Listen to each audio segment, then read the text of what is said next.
ஒரு நூற்றாண்டுக்கும் மேலாக உலகின் மிகப்பெரிய விளையாட்டுப் போட்டிகளில் ஒன்று காத்திருக்கிறது. 2028ஆம் ஆண்டு லாஸ் ஏஞ்சல்ஸ் ஒலிம்பிக்ஸில் கிரிக்கெட் மீண்டும் களமிறங்குகிறது.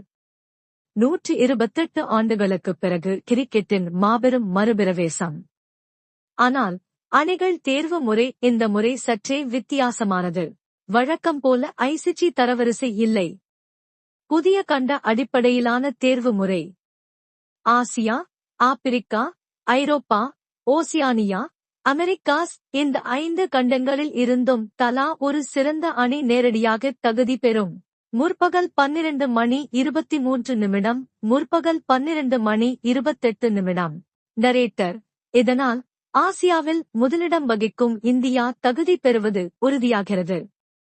இங்கிலாந்து, ஆஸ்திரேலியா போன்ற அணிகளும் தேர்வாகும் வாய்ப்புள்ளது. மீதமுள்ள 6வது இடத்துக்கான போட்டி மிகவும் கடுமையாக உள்ளது. அந்த இடத்திற்காகவே பாகிஸ்தான், நியூசிலாந்து, ஆப்கானிஸ்தான் உள்ளிட்ட அணிகள் போராட வேண்டிய நிலை. இது எதை காட்டுகிறது? உலகமே எதிர்பார்த்து காத்திருக்கும் இந்தியா, பாகிஸ்தான் இடையேயான போட்டி ஒலிம்பிக் கிரிக்கெட்டில் நடப்பதற்கான வாய்ப்புகள் குறைவாகவே உள்ளன.